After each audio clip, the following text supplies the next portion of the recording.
Yo YouTube, what's the deal? It's Take Takes. We back at it again for another video.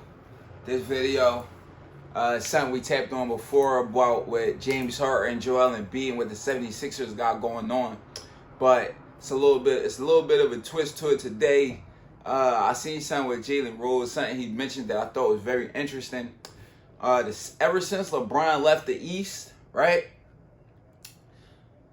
It's been a revolving door of who wins the East and who gets into the NBA Finals. For one, that just shows how great LeBron was and how he just had the East on lock, which everybody knew. But LeBron, it just brings everything into perspective because now it's been 4 years since LeBron been removed, and it's been a revolving door. And they try to say the East is so weak. Everybody know the East has gotten better, right? The East has gotten better, that's for sure. But everybody always tried to make it seem like, oh, it's the East. You can run through it, yada yada yada. Anybody can do that, blah blah blah. But you know what I'm saying? LeBron did it for 8 years, and there's nobody yet who's been able to do it 2 consecutive years, bar none. Rather if it was injuries, rather if it was trades and all of this other good stuff that made them incapable of getting to the finals at least 2 years straight. The bottom line is LeBron was able to do it 8 years straight, and that just needed to be recognized whether he won or whether he lost. But let's get back to the story at hand, right? But the point I'm trying to make is the revolving door has been Toronto, right? Toronto, they got in there, they won the chip, right? Boom. After that, I think it was Miami. I don't know the exact way. I know Toronto got in there, Miami got in there, right?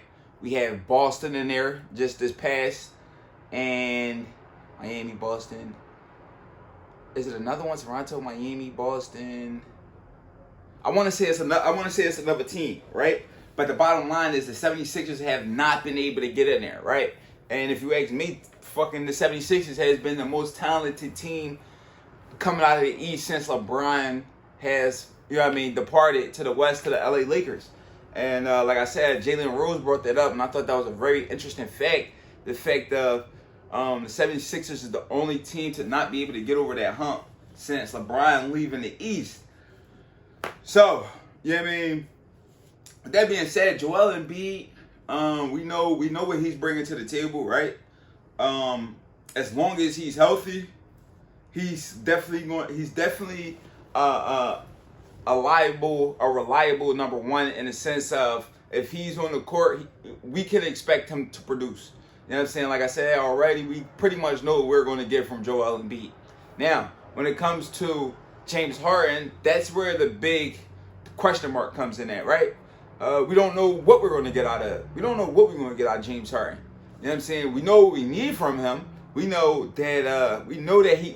Well, I'm not gonna say we don't know what we're going to get out of him. We don't know what we're going to get out of him as far as when it comes to scoring. When it comes to facilitating and dishing the rock around here, finding an open man, finding an open guy down low, throwing an alley-oop. You know what I'm saying? Through the leg pass on the fast break, all that good shit. You know what I'm saying? When it comes to that, we know exactly what we're going to get from James Harden because he's a great facilitator. And he can facilitate whether he can move or whether he can't move. James Harden, he can see the floor. He got spectacular court vision, right? But at the end of the day, a one trick monkey or whatever the fuck that's how that saying go, it's not going to work out for us. You know what I'm saying? If we know you're going to pass the ball every time you attack, we know you're not going to score, then that's going to create problems for us, which it has did in the past in the playoffs, created problems for us. Everybody knew he didn't want to score. Everybody knew, you know what I'm saying, the jump shot, he wasn't extremely confident in himself, and then them step back jump shots wasn't falling. You know what I'm saying? So, that killed us last year. But what I can say, and what I do have to give him credit for, is over like the past week, I did see him take a picture where he looked at very slender. You know what I'm saying? He looked at very lean. He looked at very in shape. He looked like he was ready to and drive right by a guy. Unlike last year when he was very, he looked at a little heavy, little linebackerish, and you know what I'm saying, he just couldn't get past the defender. You know what I'm saying? As easy as he did, in the past 10 years. You know what I mean? Especially over the past 5 years. You know what I'm saying? He come down, woo, woo, woo, boop, boop, boop, boop, boop, boop, through the legs 7 times. And you know what I'm saying? You reach one time, he going that way. You reach that way, he going this way. You know what I'm saying? Monday, he going to hit you the hezzy this way, hezzy that way. You know what I mean? He had that shit down pat. And if he couldn't get past you, whoop, whoop, step back. You know what I mean? And it's cash. But, you know what I'm saying? He didn't bring that type of game to the 76ers. And, you know what I mean? That's definitely what we expected out of James Harden. You know what I'm saying? But like I said, what we do got to do is we got to give him credit for at least getting in shape. I'm pretty sure he's working on his game. I mean, if you ask me, James Harden is a natural baller. You know what I'm saying? When he step on the court, he really, to be all honest with you, he probably don't really have to work on his game too much. Really, he just has to be in shape.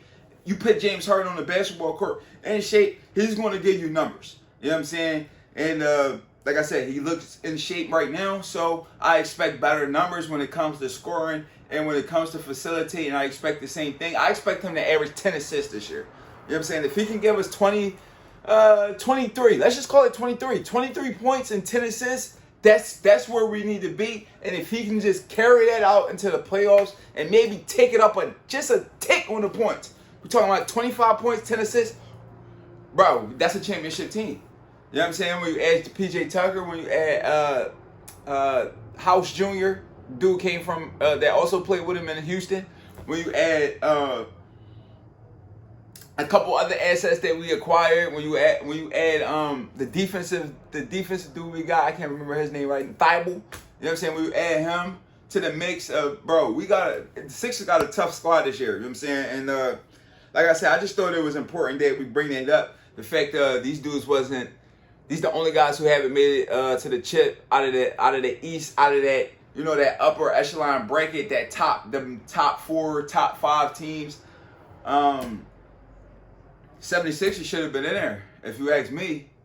I mean, they just should have been in there. They haven't been able to make it, and this year is their year to get over the hump. And if they do not get over the hump this year, that window is starting to close. You know what I'm saying? Slowly, it's been slow, but it's surely coming to an end. You know what I mean? 76ers had a chance last year. They had a chance the year when they lost to Toronto and by the buzzer beater by Kawhi.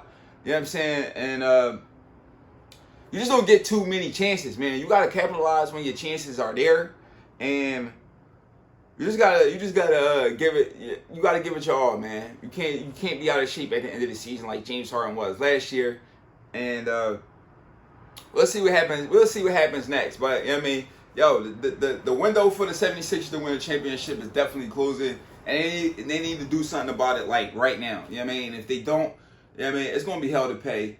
You know what I mean, from the 76ers fan base, and you know what I mean, motherfuckers gonna start getting moved around, and motherfuckers gonna start asking for trade requests. Trade requests, Joel Embiid. If he don't see nothing this year, if they get to the finals, then I see him saying, if they don't make it at least to the Eastern Conference Finals, he's out of there, man. If he get eliminated by round 2, Joel Embiid is without a doubt leaving because he doesn't have too many years left on his prime status, being in his prime. Like it's dwindling. Like the time gap, the space, the time to strike is now, man. They gotta make it happen. Let's take. We out of here.